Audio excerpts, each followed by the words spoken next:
Yes.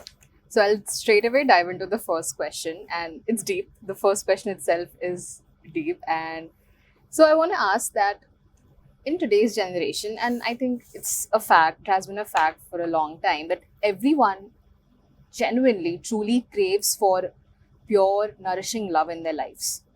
But many people face difficulties in finding and keeping such love in their life.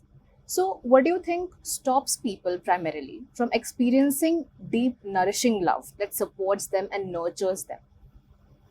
Hmm. Yeah. So, before answering the question, I would briefly talk about what love is from my perspective, and then with that understanding, we can maybe further talk about how to receive and give nourishing love to each other. So, like this is my own understanding, although it might sound a little theoretical, but I think it's always good to question what love is because we a lot of time we misunderstand what love is. So how I define it for myself is love is about caring for someone and valuing someone. So I'll take some examples. For example, if I say I love ice cream, so in my life, I care about ice creams a lot and I value ice cream. If I say I love my son or daughter, so I care about my son or daughter and I value them in my life. If I say I love my girlfriend or boyfriend, so I care about them and I value them, value their presence in my life. So I divided this love into two combination of these two aspects: caring for someone and valuing them in your life.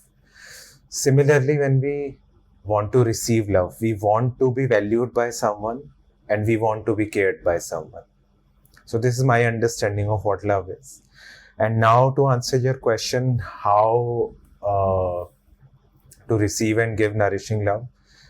And I think that's where the problem arises when we talk about, because obviously we all have experienced love at some point and all have faced difficulties while giving or receiving love.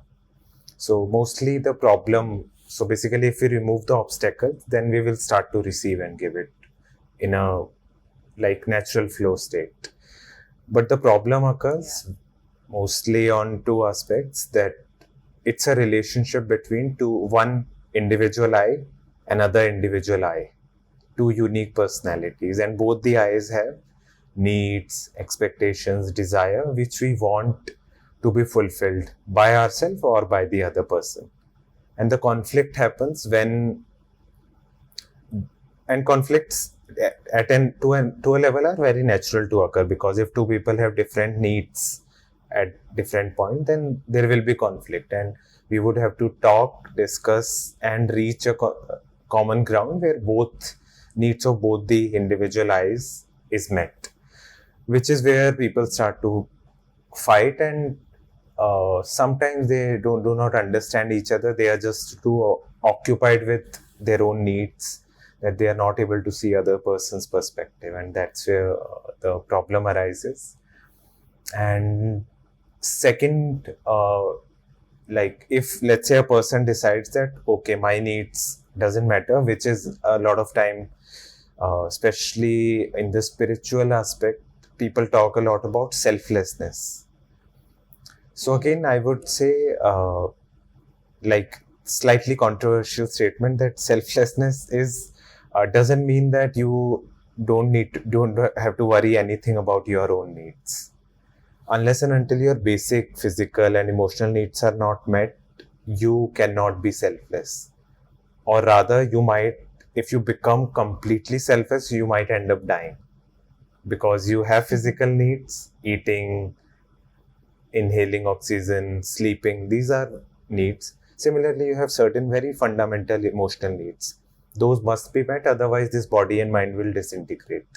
So once you take care of these needs, then you can be so-called selfless and take care of other people as well. So I think again two different extremes that I was talking about. One is that